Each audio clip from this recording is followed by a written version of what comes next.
confession. I love crappy romantic comedies. Yeah, it's a cliché. I can't help it. I love them. All those movies have that scene, you know? The girl is at her wit's end. She's been crying her eyes out, her makeup is running, she looks like a zombie. She's done.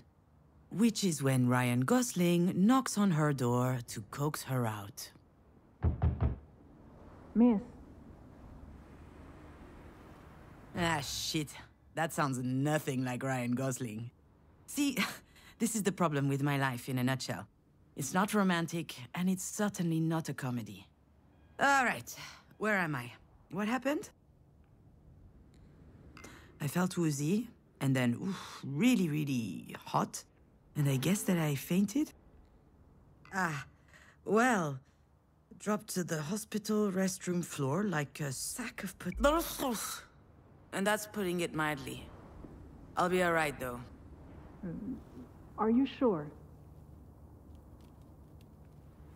As if I could be sure of anything. Still, I should probably update my guardian angel. Actually, now that I think about it, maybe there's something I know for sure.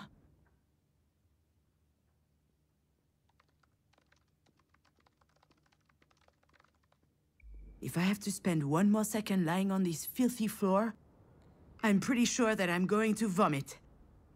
Vomit again, I guess. Yes, I'm sure.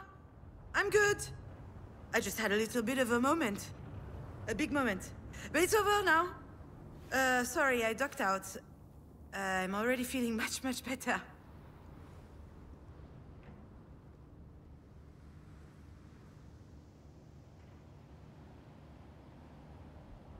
I can hardly tell her the truth, can I? Most people don't actually want you to be honest with them. Oh, I apologize, Dr. Giagana. I just vomited up my breakfast. I had it all over my chin. It wasn't a good look. It's hardly my fault. I haven't been handling stress very well lately. Come to think of it, isn't it her fault? She just had to go and tell me that my mom's in intensive care. I'm sure, that is her job.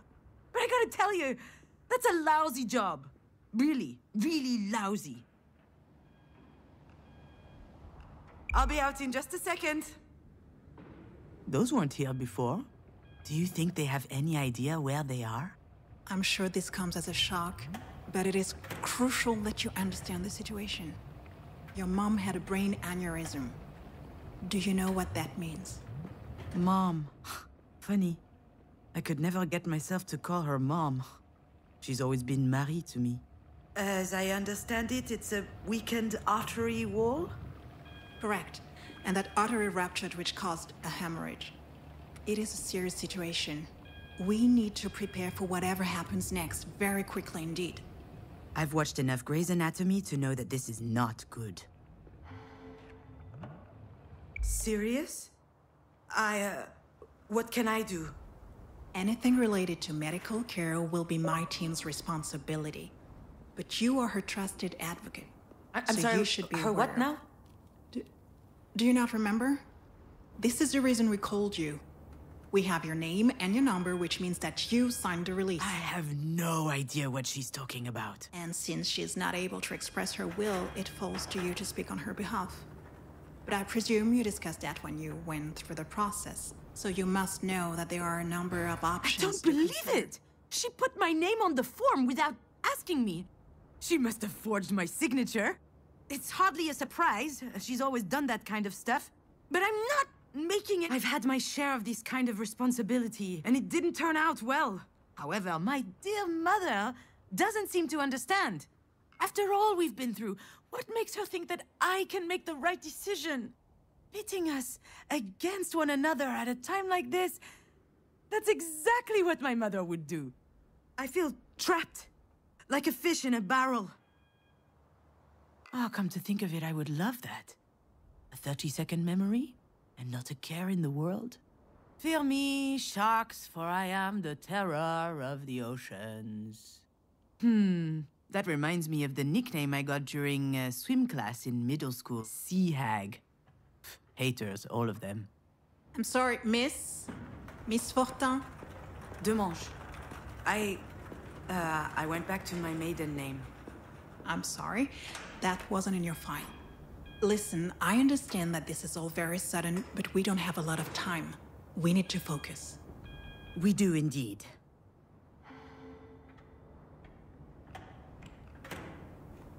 I'm sorry, it's just... It's okay. I understand. It's not an easy situation. Our major concern right now is the hemorrhage is spreading. There's the risk of a cerebral vasospasm. That is a complication which could severely affect her brain. Is she going to die? We're doing our best to make sure that doesn't happen. But there could be long-term consequences. This sort of event severely impacts the body, and mental functions may also be impaired. I need to know if you and your mother will be able to deal with that sort of complication. Holy fucking shit.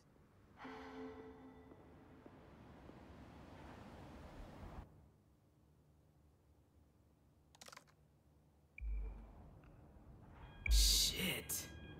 To be completely frank, if we're able to pull your mother through this, there's only a small chance she'll be like she was before. Small? How small? Smaller than that. In all probability, she will never be quite the same. Some people would prefer not to keep living under such circumstances.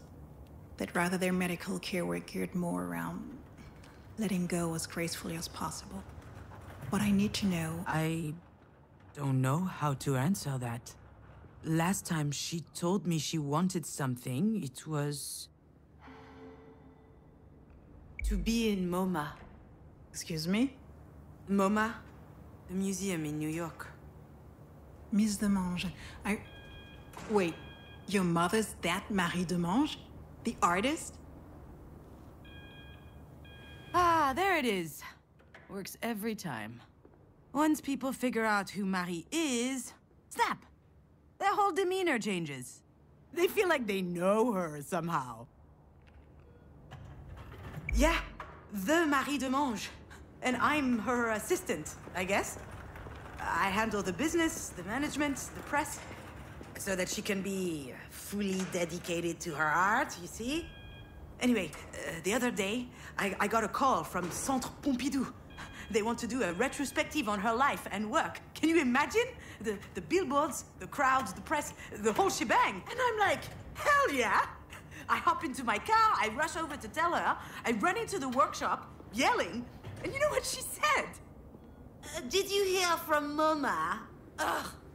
Someone had told her they were considering her self-portrait 8, a canvas from her latest series. A whole exhibit in Paris, on the other hand, she didn't care. So, that's my mother. Most of the time, I don't know. I have no idea what she wants. I know what I'm asking isn't easy. I can give you a little time to think. Like that would change anything. Yeah. I suppose I need to think about it. I'm sorry, I gotta go.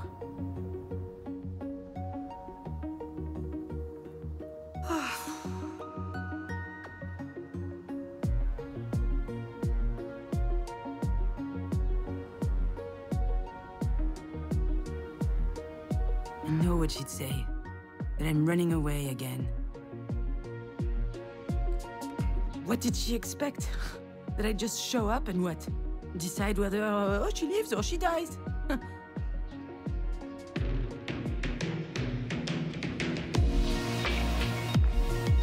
don't even know how I'm supposed to make it to the end of the day, let alone...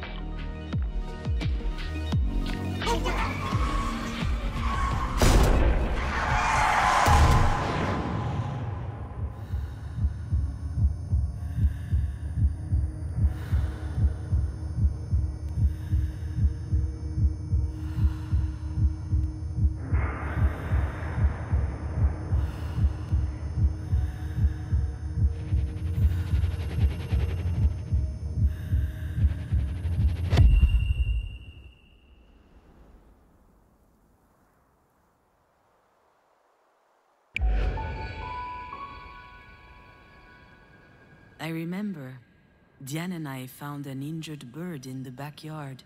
It was tiny.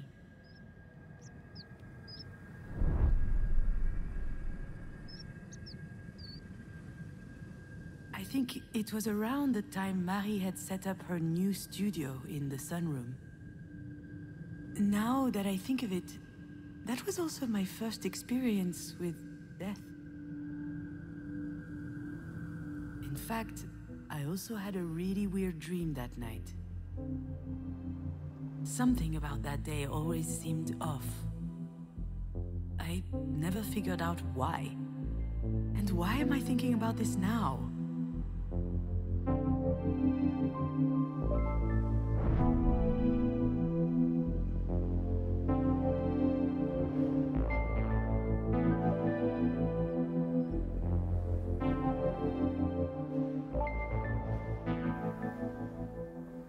Yeah, Diane was so proud of packing her own suitcase.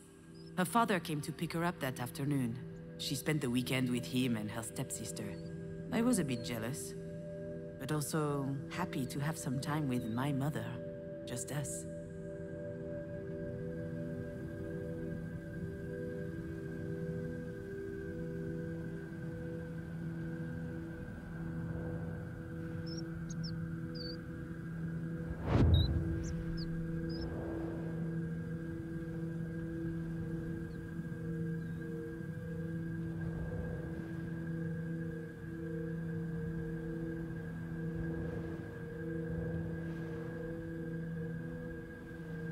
Marie told us she'd take care of the bird, so we went back to playing.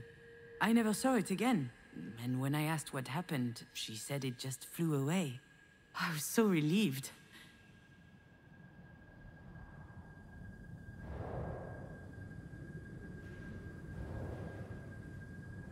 Back then, Marie wasn't very well known, but she was hardworking. She had just started a series on birds, actually. They were all over the house. She considered them a symbol. A postmodern symbol of anti-anthropic levity. Classique Marie.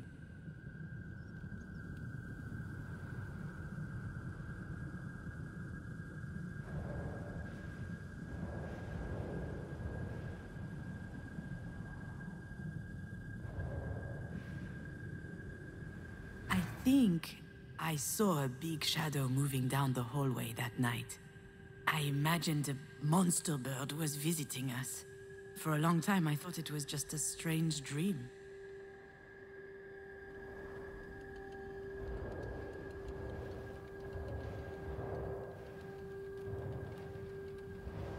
Do you recognize it? This is the mobile that Marie made me before I was born. It's exquisite and delicate. I loved it. And you did too. I think I still have it, in a box somewhere.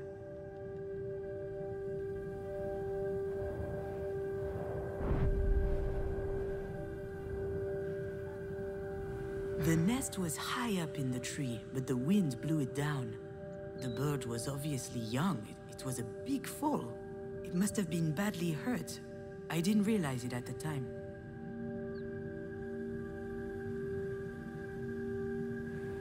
Now, I know for certain that someone was in the backyard that night.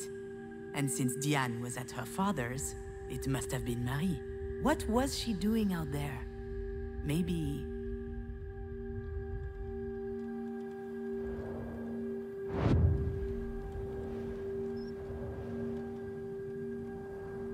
Marie was always quite passionate about birds. So I suggested we keep this one as a pet once it got better. I could already imagine it. A beautiful cage tucked in the corner of the studio. She got so mad. At the time, I didn't understand why she reacted like that. But now...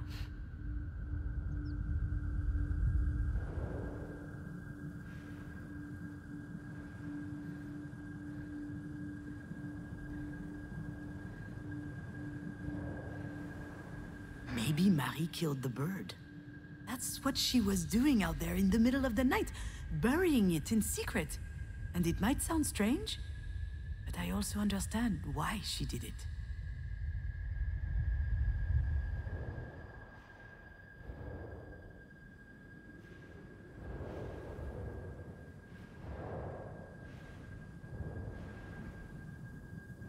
Marie is really an astonishing person, you know? She's usually hard, but also she could be vulnerable sometimes. She couldn't stand seeing the bird injured. She knew it would never recover. It was too weak. I remember she said, not being able to fly, that's no life for a bird. She thought it would be better off dead. She could have just abandoned it, let things run their course. But I don't think she did. I think she killed it with her own hands. It sounds cruel, doesn't it? But that's just Marie. That's her outlook on life. She's all or nothing.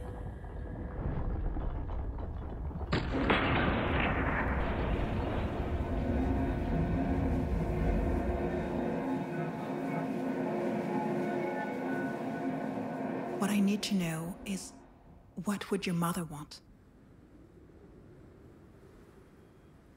I'm not ducking out. Not this time. After all, isn't this what Marie wanted?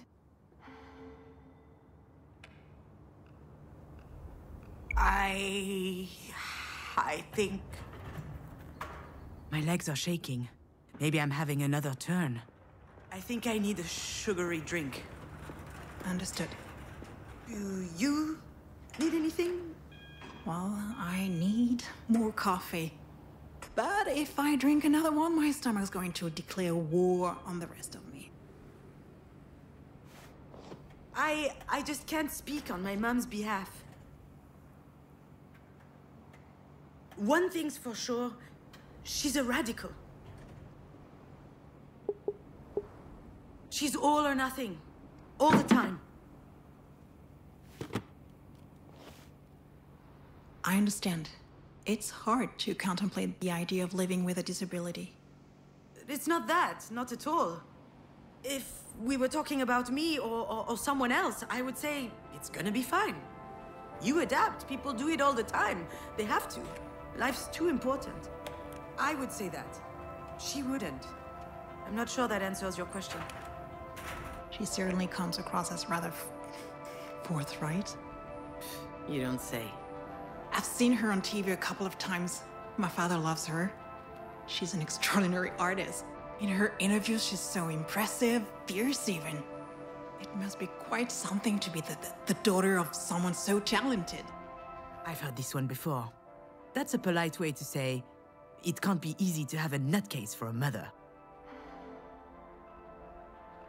Yes, it's quite an experience.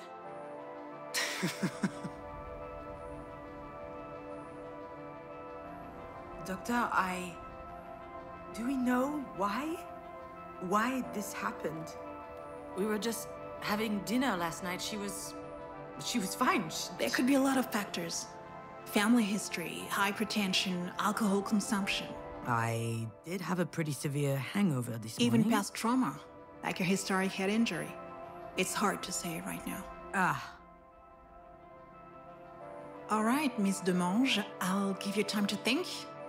Let's speak again in about 2 hours, if that works for you. Sounds good.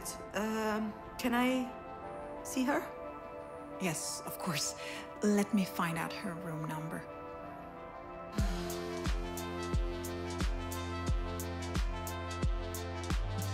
I know what I have to do, what I should do. It wasn't that long ago that I could write this kind of scene without breaking a sweat. I step into the room, there'll be tubes everywhere, beeping sounds. The audience will know that it's serious. Then I start bawling my eyes out. I collapse on my mom's bed, pouring out snot from my nose. Or maybe I'll be dignified, stony-faced, standing quietly in the corner. Close up on my face. They'll see I'm suffering, deep inside. That's exactly how it will happen. Or what should happen. There's just one problem. I really must. She probably needs me. I don't know why, but I can't open that door.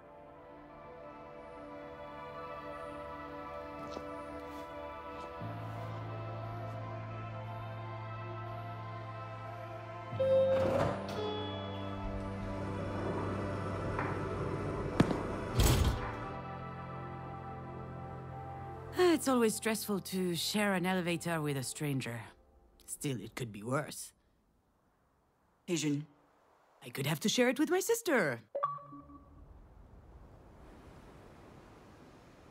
Okay, I'm kidding. We love each other. Love giving each other a hard time. Okay, I love giving her a hard time. For instance. Hey, Didi-doo. Nothing? I haven't eaten yet. My blood sugar's low, okay? Come with me to the cafeteria. Okay. But if you utter that stupid nickname one more time, I'll strangle you. There it is. She had me worried for a sec. This food looks nasty. Did you notice? Jan loves being in charge. She wasn't always like that. It started when she was a teenager. Some people get acne. She got authority. So, how's work? You know, scheduling, phone calls, spreadsheets. It's mind-numbing. There's no time to think. That's why I love it so much. How's your script coming along? Oh,